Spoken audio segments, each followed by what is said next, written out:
సనాతన ధర్మం, ఆర్షధర్మం, వైదిక ధర్మం ఈ మూడు వేరువేరా లేకపోతే ఒకటేనా? వీటి ప్రత్యేకతలు ఏంటో తెలియజేస్తారా? శ్రీ గురుభ్యో నమః. సర్వచైతన్య రూపాం తాం ఆద్యాం విద్యాంచ ధీమహి బుద్ధిం యానః ప్రచోదయాత్. సనాతనమైనటువంటి వేదకాలం నుంచి వచ్చినటువంటి ఏ ధర్మం అయితే ఉందో దాన్ని సనాతనము అన్నారు. సనాతనము అంటే అనాది సిద్ధమైనదని, అంటే ఒకప్పుడు పుట్టిందని కానీ ఒకప్పుడు వెళ్ళిపోతుందని కాకుండా ఆద్యంతాలు లేకుండా అనాదిగా ఉండేటువంటి ధర్మాన్ని మనకి సనాతన ధర్మము అన్నారు.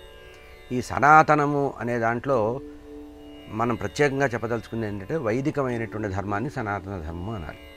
ప్రపంచంలో అన్ని దేశాల్లో కూడా మతాలు ఉన్నాయి, కానీ భారతదేశంలో మతం అనే పదం లేదు. మతము అనే పదానికి సంస్కృతంలో అర్థం ఏంటంటే అభిప్రాయము అని అర్థం. అంటే ఒపీనియన్ అంటాం కదా ఇంగ్లీష్లో, ఒపీనియన్నే మతం అంటున్నారు. మనం మామూలుగా ఇళ్లలో ఏదైనా చర్చలు చేసుకునేటప్పుడు లేదా ఉద్యోగాల్లో చర్చ చేసుకునేటప్పుడు ఇది నీ మతం, నీ అభిప్రాయం, నా అభిప్రాయం అంటారు. ఒపీనియన్కే మతం అని పేరు, ఏది వైదిక పరిభాషలో. ఇతర దేశాల్లో ఇతర సంస్కృతుల్లో ఏంటంటే మతం అంటే ఒక దేవుడు, ఒక ఆరాధ్య పద్ధతిగా ఉంది. కానీ మనకుండేది ఆరాధన పద్ధతి అంతా కూడా వేద ధర్మమే ఆరాధన పద్ధతిగా చెప్పారు. కనుక ఏదైతే సనాతనంగా ఉందో, ఏదైతే వేదాన్ని ఆధారం చేసుకొని ఉందో, ఏదైతే ధర్మాన్ని నిలబెట్టేదిగా ఉందో, ఆ భగవంతుణ్ణి సత్యం ద్వారా భగవంతుణ్ణి దర్శిస్తామో దాన్ని సనాతన ధర్మం అంటారు. కనుక సనాతన ధర్మమైనా వైదిక ధర్మమైనా ఏదైనా కూడా మన భారతీయ ధర్మమే అని అర్థం.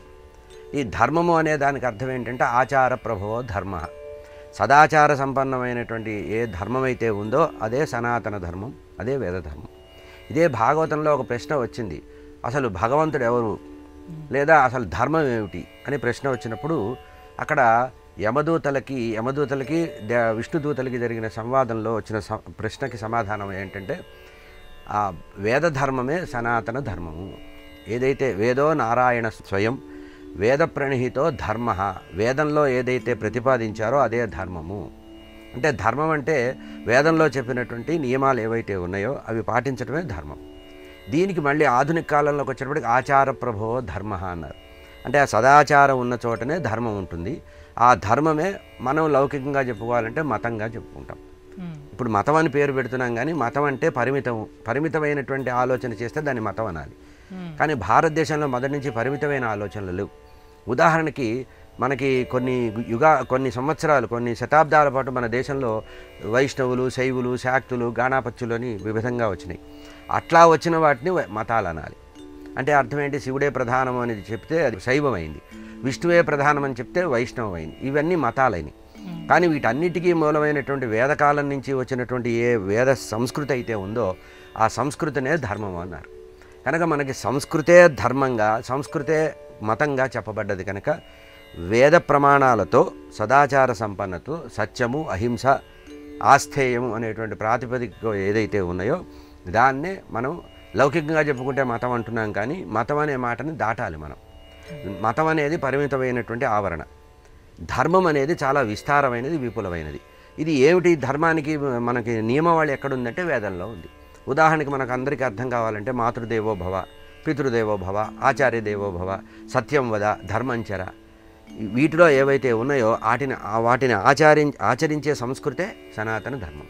కనుక సనాతన ధర్మమైనా వైదిక ధర్మమైనా హిందూ మతం అని మనం పరిమితంగా చెప్పుకున్నా ఇవన్నీ కూడా భారతదేశానికి సంబంధించిన జీవం లాంటి విషయాలు ఇవి. కనుక మతము అని చెప్పకుండా ధర్మము అని చెప్పడమే మనకి రాజ్యాంగంలో కూడా చెప్పబడింది ధర్మం అనే. ధర్మము అనే పదమే వాడారు, కానీ మతం అనే పదం వాడలేదు. మతము అనేటప్పటికీ భేద దృష్టి వస్తుంది. అంటే ఆలోచనలు మార్పు వచ్చినప్పుడు మతం అవుతుంది.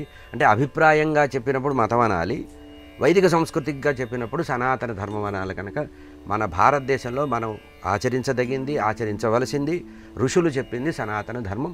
ఇదే వైదిక ధర్మం, ఇదే వేద ధర్మం. అన్నిటికీ సమానార్థం ఇదే. మతం అనేటువంటి పరిమిత ఆవరణ నుంచి ధర్మం అనే స్థితికి వెళ్ళాలి మనం.